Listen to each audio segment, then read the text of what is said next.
O Senhor esteja convosco. Proclamação do Evangelho de Jesus Cristo segundo João.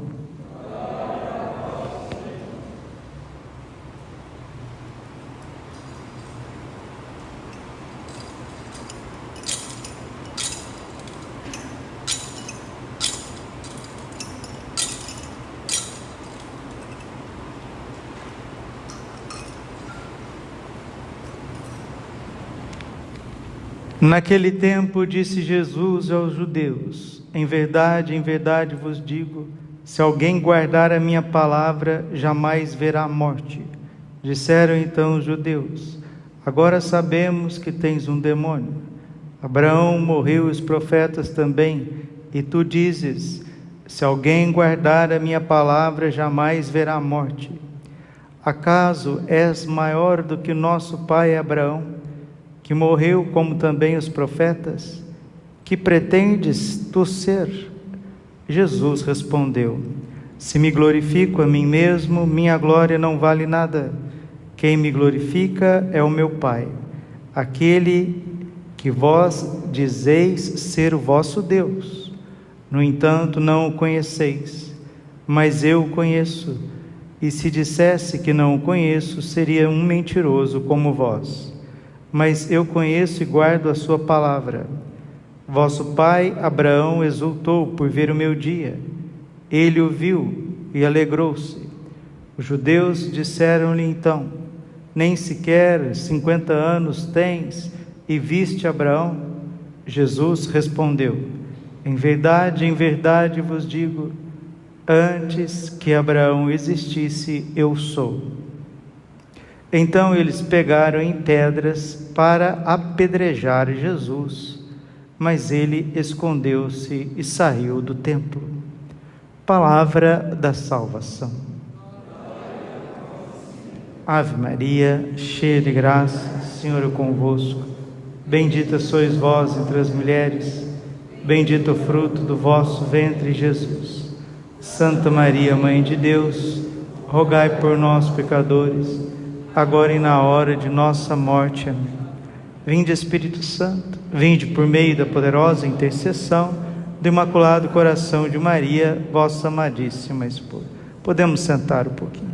Jesus, manso e humilde de coração. Como falava com vocês ontem, muitos escritores, teólogos, pensadores trazem essa máxima: ou Jesus é Deus, ou Jesus é louco. Para um homem chegar diante de um poder religioso instituído e dizer: antes que Abraão fosse, eu sou. Moisés disse: eu, porém, vos digo. Em verdade vos digo. Então, ou uma pessoa, ou essa pessoa, Jesus, essa pessoa é divina, esse homem é Deus, ou ele é fora da normalidade. Mas nós sabemos que Jesus é Deus. Só Deus fala com essa autoridade. Só Deus faz esses milagres. Gente, o cristianismo tem 2000 anos. A Igreja Católica, fundada por Jesus Cristo, tem 2000 anos. E nós não conseguimos destruir ela em 2000 anos. A igreja só pode ser divina. A igreja é o corpo místico de Jesus Cristo. A instituição passa por crises. Passa e passará, está passando. Mas o corpo místico de Cristo, o mistério de Cristo, que perdura na sua igreja, é divino. Assim como aquele homem da Galileia, é Deus, é divino. Agora nós, na Quaresma, nós precisamos imitar Jesus, Maria, José, nas suas mortificações. Então hoje, para preparar bem a Semana Santa, e não só a Semana Santa, a nossa vida cristã, num mundo que já não sabe mais o que é jejum, não sabe mais o que é penitência, mortificação, porque essas coisas acompanham a vida cristã, não é? Da onde que surge a vida de oração? Veja a Sagrada Família, veja a vida de oração de Nossa Senhora, você que é mulher, Da onde que vem as penitências, as lutas da vida? Você que é homem, pai de família, olha para a vida de São José. Da onde que vem esse embate de Jesus, né? Da onde que vem essa luta da igreja contra tudo e todos? Veja a vida de nosso Senhor Jesus Cristo. E a gente tem que aprender. Mateus 11, 29. Aprendei de mim, que sou manso e humilde de coração. E o Senhor, que é manso e humilde de coração, viveu em tudo a mortificação dos sentidos, a mortificação corporal, a penitência. Santo Afonso de Ligório nos diz, hoje é um sermão de Santo Afonso, o padre vai fazer questão aqui de ler para vocês. A mortificação externa em se fazer e sofrer o que contraria os sentidos exteriores, em se privar daquilo que os lisonjeia, enquanto ela é necessária para evitar o pecado, é de obrigação absoluta para cada cristão. Penitência, mortificação, contrariar a si mesmo em certos gostos, desejos, prazeres lícitos, é para todo cristão. Os documentos da igreja lembram que todo cristão é chamado a ser santo, e não vai ter ninguém santo sem mortificação. Tratando-se de coisas que licitamente se podem desfrutar, a mortificação não é obrigatória, mas é muito útil e meritória. Contudo, deve-se aqui notar que aqueles que tendem à perfeição, principalmente o clero e os consagrados, a mortificação nas coisas lícitas é absolutamente necessária. Lembrando que doutor Santo Afonso de Ligório é doutor da igreja, santo doutor da igreja. Como pobres filhos de Adão, devemos combater até a nossa morte, pois a carne tem desejos contrários do espírito e o espírito tem desejos contrários ao da carne. Gálatas, capítulo 5, versículo 17. É próprio dos animais seguir os seus sentidos, enquanto que os anjos compete cumprir a vontade de Deus. Animais seguem os seus desejos animais, os anjos somente fazem a vontade de Deus. Disso conclui um ilustre escritor que nos tornamos anjos ao nos esforçarmos por cumprir a vontade de Deus, e irracionais ao procurarmos a satisfação dos nossos sentidos. Ou a alma subjuga o corpo, ou o corpo escraviza a alma. Essa era a máxima de São Charbel Macluf. Quem manda ou é a alma ou é o corpo. Se a alma mandar, você vai ser um homem livre. Se o corpo mandar, você vai ser escravo das paixões. Isso serve para todos os seres humanos, principalmente para os batizados que recebeu a graça para viver uma vida santa, uma vida angélica. Quando se diz angélico aqui, no sentido de cumprir as coisas conforme Deus quer, não se deixar levar pelos instintos.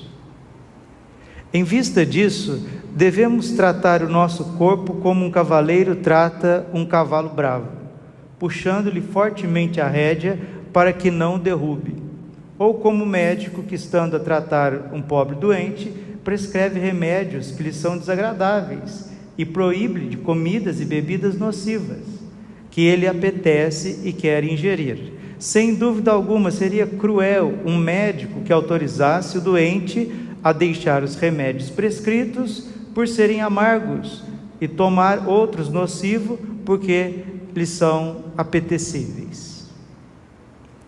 Quanto maior não é, pois, a crueldade de um homem se deixado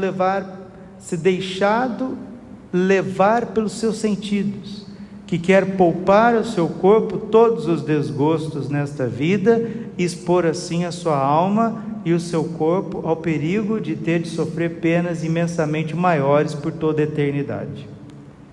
Esse falso amor, por si, diz São Bernardo de Claraval, destrói o verdadeiro amor que devemos ter para com o nosso corpo. Uma tal compaixão ao corpo é uma grande crueldade, porque poupando-se o corpo, mata-se a alma, ensina o doutor Melífero São Bernardo. O mesmo santo dirige aos mundanos que zombam dos servos de Deus por mortificarem a sua carne as seguintes palavras: somos em verdade cruéis para com o nosso corpo, afligindo com penitências, porém vós sois mais cruéis contra o vosso, satisfazendo os seus apetites nesta vida, pois assim o condenais juntamente com vossa alma a padecer infinitamente mais na eternidade. Quando uma pessoa começa a viver jejuns, privações, penitências, uma disciplina, um rigor, pode ter certeza que pessoas ao teu redor vão dizer: para que isso? Que bobagem é essa? Você está louco? Você está desequilibrado? Muito mais mal faz a si mesmo aqueles que se entregam aos seus desejos. Faz mal ao seu corpo e também compromete a sua alma, desta forma podendo vir a perder-se eternamente, está ensinando São Bernardo. Se queremos, portanto, agradar a Deus e alcançar a salvação, devemos corrigir o nosso falso gosto. Devemos achar satisfação naquilo que a carne detesta e desprezar aquilo que apetece. Isso significou que nosso Senhor disse a São Francisco de Assis: se me desejas ter junto de ti, deves aceitar como amargo o que é doce e como doce o que é amargo. Não venhas com a objeção que alguns costumam fazer, dizendo que a perfeição não consiste na mortificação do corpo, mas na mortificação da vontade. A isso responde o padre Pinamonti: se uma videira não dá fruto, por estar protegida com uma cerca de espinhos, contudo a cerca conservava os frutos, pois onde não há cerca será roubada a fazenda. Eclesiástico capítulo 36, versículo 27. Como uma cerca protege uma plantação, assim a mortificação protege a oração e aquilo que nós queremos buscar para nós e o bem dos outros. São Luís Gonzaga era de saúde muito melindrosa. Apesar disso, era tão assíduo em crucificar o seu corpo que não buscava outra coisa senão mortificações e penitências. Como lhe dissesse uma vez que a santidade não consiste nessas coisas, mas na abnegação da própria vontade, respondeu muito sabiamente com as palavras do Evangelho: sim, está certo, deveis fazer isso sem deixar de fazer aquilo. Santidade consiste na vontade de Deus? Sim, mas também na mortificação, em contrariar as próprias comodidades, a própria natureza. Mateus 23, 23. Com isso queria dizer que ainda que seja necessário mortificar sua vontade, não se deve deixar de mortificar o corpo para refreá-lo e submetê-lo à razão. Como dizia o apóstolo São Paulo: castigo o meu corpo e o reduzo à servidão. 1 Coríntios capítulo 9, versículo 27. Sem a mortificação do corpo, é difícil submetê-lo à lei de Deus. O mundo e o demônio são em verdade grandes inimigos de nossa salvação. Contudo, o maior de todos é o nosso corpo, a nossa natureza caída, porque ele mora conosco. O inimigo que mais nos prejudica é aquele que mora conosco em casa, diz São Bernardo. Os mais perigosos inimigos de uma fortaleza sitiada são aqueles que se acham no seu interior, pois é muito mais difícil de se defender contra estes que estão dentro do que aqueles que estão fora. Como os mundanos só cuidam e lisonjear o seu corpo com prazeres sensuais, as almas que amam a Deus só procuram mortificar a sua carne o tanto quanto possível. São Pedro de Alcântara assim falava a seu corpo: fica certo que nesta vida não te deixarei descansar, só tribulações serão a tua partilha. Quando estivermos no céu, gozarás de uma paz que não terá mais fim. São Pedro de Alcântara foi por muito tempo diretor de Santa Teresa d'Ávila, diretor espiritual, e ele é o padroeiro do Brasil. São Pedro de Alcântara, quem o via dizia que ele parecia uma casca de árvore, um galho seco de árvore. O homem comia pouquíssimo, dormia pouquíssimo, infligia pesadíssimas penitências para oferecer para uma geração de cristãos que já não sabe mais do que isso. Padroeiro do Brasil. Leiamos a biografia dos santos, consideremos suas penitências e envergonhemo-nos de ser tão medrosos e comedidos na mortificação da nossa carne. Mas eu tenho uma saúde muito fraca, dirás. Meu confessor proibiu todas as penitências, dirás. Pois bem, em tal caso deve obedecer, mas ao menos aceita resignadamente todos os incômodos que o teu estado corporal te ocasionar. Suporta alegremente todas as penas que a mudança do frio, do calor traz consigo. Se não podes mortificar teu corpo com penitências, ao menos renuncia de vez em quando a um prazer lícito. Quando São Francisco de Borja se achava na caça, fechava os olhos no momento em que o falcão se apoderava da sua presa, para se privar do prazer que esta vista lhe causava. São Luís Gonzaga também evitava olhar para as representações que às vezes devia assistir. Por que não poderás também tu, alma cristã, praticar semelhantes mortificações? Se negares a teu corpo satisfações lícitas, ele não ousará reclamar outras ilícitas. Se, porém, te entregares a todos os prazeres lícitos, te procurarás dentro em breve deleitações ilícitas. Um grande servo de Deus, o padre Vicente Carafa, da Companhia de Jesus, diz que Deus nos concede as alegrias deste mundo não só para que delas nos alegremos, mas também para que tenhamos ocasião de lhe oferecer um sacrifício, privando-nos delas por seu amor. É verdade que algumas almas inocentes buscam, sem discernimento, alguns prazeres lícitos, algumas inocentes alegrias, são muito próprias para auxiliar a nossa fraqueza humana e nos dispor para os exercícios espirituais.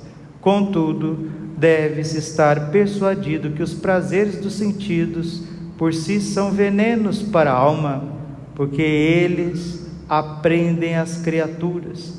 Por isso deve-se usufruir desses prazeres como se costuma fazer, como se toma veneno. As plantas venenosas, quando devidamente misturadas e tomadas em pequena quantidade, são às vezes úteis à saúde do corpo, mas são sempre e pertencem e continuam a ser um veneno. É o que se dá com os prazeres. Por essa razão, só com grande precaução e moderação é que se pode gozar deles sem o apego, e só pode ter a necessidade com uma única intenção de poder servir melhor a Deus. Além disso, devemos tomar cuidado para que, com o esforço de preservarmos o nosso corpo de doenças, não deixamos desfalecer a nossa alma, que está sempre doente, não se mortificando a carne. As doenças do corpo me causam compaixão, diz São Bernardo, mas maior compaixão me causam as doenças da alma, que são mais perigosas e mais terríveis. Ó, quantas vezes um mal-estar do corpo não nos serve de pretexto de concedermos certas liberdades que não temos nenhuma necessidade. Santa Teresa diz: um dia deixamos oração porque sentimos dor de cabeça, no outro dia porque tivemos aquela outra dor, e no terceiro dia para que não voltemos a ter dor de cabeça, e assim por diante. A mortificação externa é pouco praticada porque é pouco compreendida. Muitos julgam que ela consiste em vestir um hábito de penitência, em se flagelar rudemente, em dormir em terra nua, em jejuar rigorosamente, numa palavra, em se martirizar a cada instante e todo modo possível. Como, porém, seus trabalhos ou sua fraca saúde não lhes permitem tais penitências, ou então porque seus superiores o desviam disso, julgam que a mortificação externa não é para eles. Porém, enganam-se muito. Aquelas penitências extraordinárias podem ser praticadas por poucos cristãos, chamados por Deus a um tal modo de vida, mas todos nós devemos manter o nosso corpo em rigoroso regime, porque somos pecadores. E para isso cada um de nós tem os seus meios. Podemos praticar a mortificação externa no uso de todos os nossos sentidos: os olhos, os ouvidos, o olfato, o paladar, o tato, em todas nossas ações, de manhã, de tarde, de noite, ou em casa ou fora de casa, viajando ou naquilo que é ordinário do dia, em todos os passos e condições de nossa vida. Para isso basta abraçar aquilo que é difícil à nossa natureza. Por exemplo, levantar-se de manhã a uma hora fixa, entregando-se com pontualidade à oração, assistir o santo sacrifício da missa, renunciar a um prazer proibido ou uma leitura perigosa, obedecer prontamente os superiores, cumprir principalmente com fidelidade os deveres, os trabalhos cotidianos, suportar com paciência as tribulações, obedecer o pai e a mãe, estudar na hora certa, oferecer os sofrimentos. Todas essas coisas são mortificações que, praticadas com a pura intenção, são muito agradáveis a Deus e muito meritórias para repararmos os nossos pecados e conquistarmos o céu. São Rafael Arnaiz diz assim: esse sermão que eu acabei de ler é de Santo Afonso Maria de Ligório, doutor da igreja, bispo doutor da igreja. Termino com um pensamento de São Rafael Arnaiz, um santo do século XX. Ele diz assim: no claustro ou no mundo, na paz ou na guerra, só há uma coisa importante: amar a Deus. Nisto está toda a ciência e toda a virtude. E ninguém vai conseguir amar a Deus se não vencer o pior de todos os inimigos, o amor próprio. E esse sermão é para a gente vencer o amor próprio, para que a gente comece a fazer mais penitência, negar a nós mesmos, para que o amor de Deus enraize em nós, frutifique em nós. Esse é o caminho da santidade. É isso que a igreja propôs desde a quarta-feira de cinzas até o dia de hoje. Entraremos na Semana Santa, entraremos mortificados ou entraremos dissipados? Vamos para a Semana Santa com espírito de meditação, de recolhimento, ou entraremos do jeito que estamos hoje, ou ontem, ou antes de ontem? Como que está o nosso estado de espírito, de alma, para viver a Semana Santa? Estamos pilhados, como a galera ao nosso redor, está todo mundo pilhado, né? Porque a internet não deixa ninguém ficar despilhado, né? A internet não sossega. as informações mil chegando, indo de todos os lados, uma sociedade que está vendo tudo ruir. Será que nós vamos entrar nessa agitação das grandes cidades para celebrar a Semana Maior, a Semana das Semanas, a Semana das Dores? Como que nós entraremos? Mortificados, como Jesus e Maria, São José, ou entraremos do jeito que a gente tentou levar a Quaresma? Ainda dá tempo de dizer não a prazeres lícitos, a gostinhos lícitos. Ontem, falando de São Francisco de Assis, ele dizia: primeiro o que é necessário, depois o que é possível, o impossível compete a Deus. Então, o que é necessário? Quantas mortificações lícitas nós podemos fazer por toda a vida? Exemplo, tem gente que já disse assim: não tomarei mais refrigerante para o resto da minha vida. Que maravilha! Outros gostam de cerveja, tomou cerveja, gosta de tomar, mas não quis mais, viu que aquilo não estava fazendo bem. Tem gente que a cerveja, o álcool não faz bem, não vai fazer bem para a pessoa. E eu já vi muitas pessoas dizer: não, eu já tomei cerveja e eu gosto, mas eu parei, eu ofereci isso como sacrifício. Tem gente que gosta de chocolate, ou de doce, ou de torta, vai dizer assim: isso aqui eu não vou comer mais. Outros já dizem assim: depois das 18 horas, depois das 19 horas, não vou me alimentar mais. Eu gosto demais daquele gênero de música, mas por amor a Deus eu não vou escutar mais. Então tem coisas lícitas nesta vida que estão aí pululando diante dos nossos olhos, para a gente ter a coragem de dizer não. Isso vai abrir um espaço tremendo para que o amor de Deus enraize em nós e dê frutos. Glória ao Pai, ao Filho e ao Espírito Santo, como era no princípio, agora e sempre, por todos os séculos dos séculos. Amém. Coração Imaculado de Maria, confiança, saúde e vitória.